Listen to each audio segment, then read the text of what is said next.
సుప్రసిద్ధ కథానాయకులు, హిందూపురం శాసనసభ్యులు శ్రీ నందమూరి బాలకృష్ణ గారికి ప్రత్యేకమైనటువంటి ధన్యవాదాలు తెలియజేస్తూ, అదేవిధంగా ఈరోజు నూతనంగా పదవీ స్వీకారం చేసినటువంటి శ్రీ భరత్ భూషణ్ గారు చైర్మన్ గారు, శ్రీ మెహర్ రమేష్ గారు వైస్ చైర్మన్ గారు, ఇతర సభ్యులందరికీ, డైరెక్టర్లందరికీ, అదేవిధంగా ఎఫ్టీసీ ఎండి గారు విశ్వనాథన్ గారికి, ఇక్కడికి విచ్చేసినటువంటి 50 మంది కళాభిమానులందరికీ కూడా నమస్సుమాంజలి తెలియజేస్తూ, మీడియా వారికి కూడా ప్రత్యేకంగా ధన్యవాదాలు తెలియజేస్తూ, ఒక కీలకమైనటువంటి సమయంలో ముఖ్యంగా ఆంధ్రప్రదేశ్ రాష్ట్రంలో 2019 నుంచి 24 వరకు కళలకు కానీ, సినిమాకి కానీ, నాటకానికి కానీ, టీవీకి కానీ ఏ రకమైనటువంటి ప్రోత్సాహం లభించినటువంటి పరిస్థితుల్లో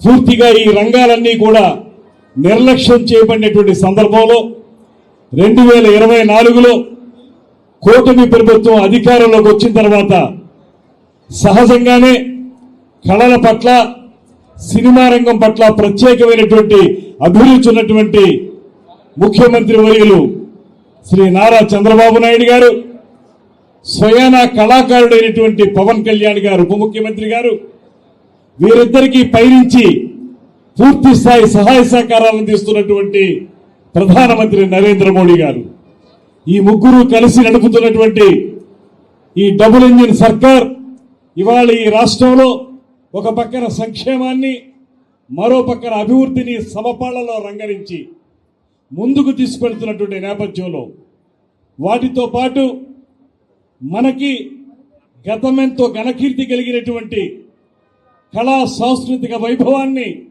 పునరుద్ధరించాలనేటువంటి ఆలోచనతో ఏవైతే ఆ రోజున పక్కన పెట్టేయబడినటువంటి ఉగాది పురస్కారాలు కానివ్వండి, కందుకూరి పురస్కారాలు కానివ్వండి, వివిధ ప్రాంతాల్లో లబ్ధ ప్రతిష్ఠులైనటువంటి అనేక మంది యొక్క పేర్లతోటి అనేక ఉత్సవాలను నిర్వహించడం కానివ్వండి, ఇవన్నిటినీ కూడా ముఖ్యమంత్రి గారు మళ్ళీ పునరుద్ధరించి ఇవాళ ఈ 2 సంవత్సరాలుగా ఈ రాష్ట్రంలో కళలు విలసిల్లే విధంగా, కళాకారులు ఆనందపడే విధంగా అన్ని ప్రాంతాల్లోనూ కూడా ఒక పక్కన పర్యాటక రంగం కానివ్వండి, సాంస్కృతిక రంగం కానివ్వండి, అన్ని విధాల ముందుకు వెళ్ళటానికి అనువైనటువంటి ఒక అద్భుతమైనటువంటి ప్రభుత్వాన్ని అందిస్తున్నటువంటి నేపథ్యంలో 2 సంవత్సరాలు అయింది.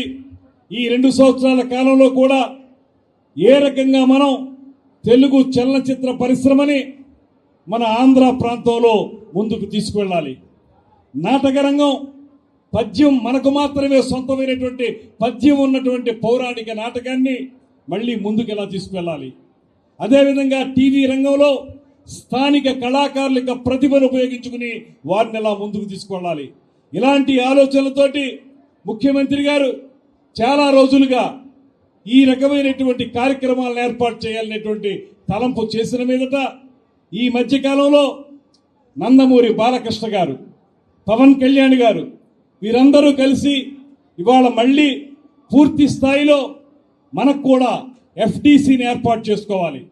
దాని ద్వారా ఒక పక్కన తెలుగు సినీ రంగానికి చెందినటువంటి అభివృద్ధి జరగాలి, దానికి సంబంధించి నంది అవార్డులు రావాలి, దాంతోపాటు నంది నాటకోత్సవాలు జరగాలి, వాటితో పాటు ఆంధ్రప్రదేశ్ రాష్ట్రంలో కళలు విలసిల్లాలనేటువంటి ఒకే ఒక్క ఆలోచనతో అనేక రకాలుగా ఆలోచించి ఇవాళ అద్భుతమైనటువంటి టీముని, ఇవాళ ఎఫ్టీసీ టీముని అద్భుతంగా తయారు చేసి రూపొందించి ఇవాళ నుంచి రాబోయే రోజుల్లో ఆంధ్రప్రదేశ్లో కూడా అద్భుతమైనటువంటి ఎఫ్టీసీ కార్యక్రమాల్ని విస్తరింపజేయడానికి ఈ ప్రభుత్వం పూర్తి స్థాయిలో దీక్షా కంకణబద్ధంగా ఉంది అనేటువంటి మాటను కూడా ఈ సందర్భంగా తెలియజేస్తున్నాను.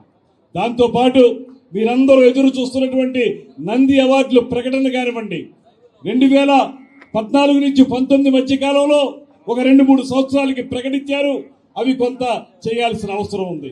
వాటిని దృష్టిలో పెట్టుకుని ఇవాళ మళ్ళీ ప్రభుత్వం వచ్చిన తర్వాత నంది అవార్డుల యొక్క కార్యక్రమాన్ని కొనసాగించడం ఎలాగనేటువంటి ఆలోచనని కూడా బాలకృష్ణ గారు, పవన్ కళ్యాణ్ గారు అందరూ చేస్తున్నటువంటి సందర్భం. దీన్ని దృష్టిలో పెట్టుకుని రాబోయే రోజుల్లో film development corporation, TV development corporation, అదేవిధంగా నాటక కార్పొరేషన్, ఈ మూడింటి సమ్మిళితమైనటువంటి ఆంధ్రప్రదేశ్ రాష్ట్ర చలనచిత్ర నాటక రంగ టీవీ అభివృద్ధి సంస్థ ఏదైతే ఉందో దాన్ని ముందుకు తీసుకెళ్ళడానికి ఈ టీం బాగా పనిచేయాలని భరత్ భూషణ్ గారు, చిక్కాల ఉమామహేశ్వరరావు గారు వీరి యొక్క ఆధ్వర్యంలో ఈ కార్యక్రమాలు బాగా ముందుకు వెళ్ళాలని మొత్తం టీం సభ్యులందరూ కూడా చూస్తే అందరూ కూడా ఒక్కొక్కరు కూడా వారి వారి రంగాల్లో అద్భుతమైనటువంటి ప్రతిభను కనపరిచినటువంటి సభ్యులు, డైరెక్టర్లు ఉన్నారు. అందరూ కలిసి రాబోయే రోజుల్లో మనం చలనచిత్ర పరిశ్రమ అభివృద్ధిని చేయడానికి ఇవాళ నేను ఒక్కటే కోరుతున్నాను. ఇక్కడికి చాలా మంది నిర్మాతలు వచ్చారు, పెద్దవారు వచ్చారు సినిమా రంగం నుంచి. నేను ఒక్కటే కోరుతున్నాను, ఇవాళ ఆంధ్రప్రదేశ్లో షూటింగులు జరగడానికి ఏమాత్రం కొదవలేదు. అద్భుతమైనటువంటి ప్రకృతి సౌందర్యం ఉన్నటువంటి ప్రాంతం గనక కేవలం తెలుగు చలనచిత్ర పరిశ్రమ మాత్రమే కాదు, అటుపక్కన తమిళ పరిశ్రమ కానీ, ఇటుపక్కన పశ్చిమ బెంగాల్ కానీ వారందరూ వచ్చి ఇక్కడ షూటింగ్లు చేసుకుంటా ఉన్నారు. మన తెలుగు సినిమాలు కూడా అద్భుతంగా షూటింగ్లు జరుగుతున్నాయి. ఒక పక్కన అరకు వ్యాలీ, మరో పక్కన మారేడుమిల్లి, తిరుపతి ప్రాంతం, అమరావతి ప్రాంతం, ఇవన్నీ కూడా అద్భుతమైనటువంటి షూటింగ్ లొకేషన్స్. షూటింగులు కదవలేదు కానీ మౌలిక సదుపాయాల కల్పన మాత్రమే ఇంకా చేయాల్సి ఉంది. దానికే నిర్మాతల్ని, సినిమా రంగానికి చెందిన పెద్దవారిని కూడా మేము కోరుతా ఉన్నాం ఆంధ్రప్రదేశ్ రాష్ట్ర ప్రభుత్వం నుంచి. మీరు రండి, ఇక్కడ ఈ ప్రభుత్వం ఇవాళ పర్యాటక రంగాన్ని ఏ రకంగా అయితే ఇండస్ట్రీగా గుర్తించి వారికి వెసులుబాటు కల్పిస్తున్నామో అదే రకంగా చలనచిత్ర పరిశ్రమ అభివృద్ధి గురించి కూడా పూర్తి స్థాయిలో సహకరించడానికి ఆంధ్రప్రదేశ్ రాష్ట్ర ప్రభుత్వం ముఖ్యమంత్రి చంద్రబాబు నాయుడు గారి నేతృత్వంలో సిద్ధంగా ఉందనేటువంటి మాట మీకు తెలియజేస్తున్నాం. రండి, వచ్చి మీరు ఇక్కడ సినిమా స్టూడియోలు కానీ, డబ్బింగ్ థియేటర్లు కానీ, రీ రికార్డింగ్ థియేటర్లు కానీ ఇవి నిర్మించండి. ఇక్కడ నిర్మిస్తే స్థానిక కళాకారులకి, స్థానిక ప్రతిభకి పూర్తి స్థాయిలో అవకాశం దొరికేదానికి వీలుంటుంది. దాన్ని దృష్టిలో పెట్టుకుని షూటింగ్లు మాత్రమే కాకుండా ఇక్కడ మౌలిక సదుపాయాల కల్పనలో కూడా పరిశ్రమ ముందుకు రావాలనేటువంటి మాటని మేము ఆహ్వానిస్తున్నాం. దానికి త్వరలోనే తప్పనిసరిగా ఎఫ్డిసి తరఫున ఒక కార్యక్రమాన్ని ఏర్పాటు చేసి ఇండస్ట్రీకి, ప్రభుత్వానికి మధ్య సంధానకర్తగా మనకి ఎఫ్డిసి ఉంటుంది. ఆ ఎఫ్డిసి ద్వారా రాబోయే రోజుల్లో ఒక కార్యాచరణను ఏర్పాటు చేసుకుని దాన్ని అమలు చేసే విధంగా, తద్వారా రాబోయే రోజుల్లో గతంలో ఇంతకు ముందు పెద్దలందరూ చెప్పిన విధంగా ఏ రకంగా అయితే ఆంధ్రప్రదేశ్లో విజయవాడ సినిమా పరిశ్రమకి ఒక కీలకమైన స్థానంగా ఉందో దాన్ని మళ్ళీ నిలబెట్టుకోవడానికి, అదేవిధంగా ఆంధ్రప్రదేశ్ ప్రాంతంలో ఉన్నటువంటి అన్ని విధాలుగా ఉపయోగపడేటువంటి షూటింగ్ స్పాట్స్ ని అభివృద్ధి చేయడానికి మనందరం కలిసి సమిష్టిగా కృషి చేద్దామనేటువంటి మాటని మీ అందరికీ మనవి చేస్తున్నాను. అందులో మొట్టమొదటి మెట్టు, తొలి మెట్టు ఇవాళ ఈ ఎఫ్డిసి ఏర్పాటు చేయటం. ఈ ఎఫ్డిసి ద్వారా రాబోయే రోజుల్లో మరిన్ని కార్యక్రమాలు చేద్దాం.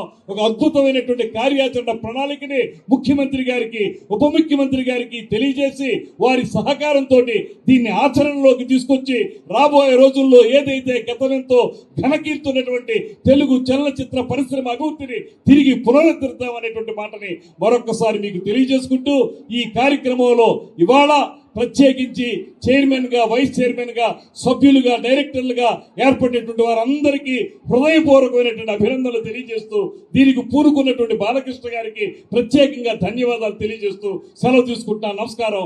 జై హింద్.